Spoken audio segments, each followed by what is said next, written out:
আসসালামু আলাইকুম। আমি একটা কিন্তু লং ভিডিও নিয়ে আসলাম আজকে।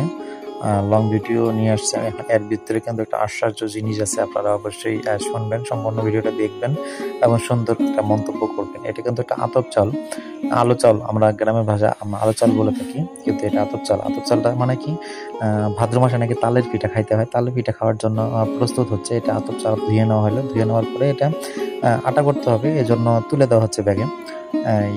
এটা আমার মেয়ে, আমার সোনা টুকটুকে মেয়ে আমার। এই আতপ চালগুলো ব্যাগে তুলে দিচ্ছে যে মেশিনে। আগে তো ঢেঁকিতে কুটা হইতো। ঢেঁকির আটা বেশি নাকি, ঢেঁকি থেকে আটা কুটলে নাকি বেশি মজা হয় পিঠা।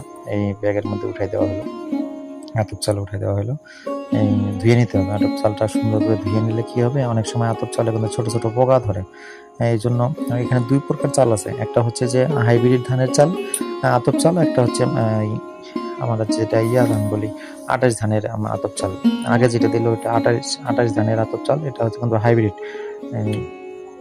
বিনা 70 না কি জানি ধানের এটা এই আতপ চাল। মানে দুই প্রকার আটা হবে, দুই ধরনের চাল দিয়ে। এই যে টেস্ট করা হচ্ছে যে কোন চালের আটাটা সবচেয়ে বেশি ভালো হবে। পরে আটা কুটে নিয়ে আসছে। এই দেখেন আটা কিন্তু এটা কিন্তু আটা কুটে নিয়ে আসছে বেটা গিয়ে মেশিন থেকে। 5 কেজি চালের আটা কুটতে টাকা নেয় 40 টাকা। আমাদের গ্রামে, শহরে কত নেয় আটা। একবারে কিন্তু অনেক সুন্দর হয়েছে আটা। এই দুই প্রকার চালে দুই প্রকার আটা। এটা আটা রেডি করা হচ্ছে পিঠা বানানোর জন্য। এই যে আপনাদেরকে তালের রস দেখানোর চেষ্টা করলাম। ভাদ্র মাসে নাকি তালের রস খাইতে হয় এবং ভাদ্র মাসে মামির হাতের ভাত খাইতে হয়। এটা আমাদের পুরাতন একটা রেওয়াজ রয়েছে। আপনারা অবশ্যই অনেকেই জানেন। এই যে তালের রস আমার মানে একটা সুস্বাদু কিন্তু।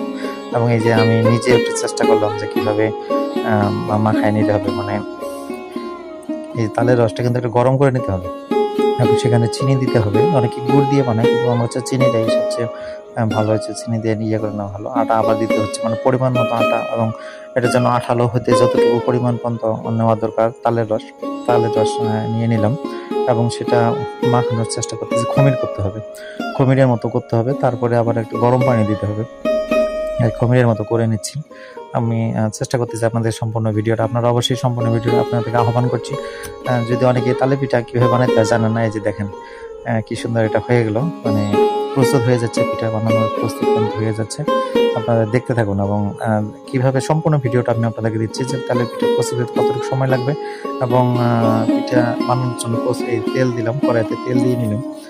তেল দিয়ে নিয়ে এখন এই যে এখান থেকে পরিমাণ মতো যতটুকু বানাবেন, ছোট না বড়, এই প্রথম দিলাম। এই যে হ্যাঁ, এই যে পরিমাণ মতো। এটা মানে মিডিয়াম কিন্তু একটা পিঠা হবে। গরম তেলে দিয়ে দেওয়া হলো। এটা সয়াবিন তেল। অনেকে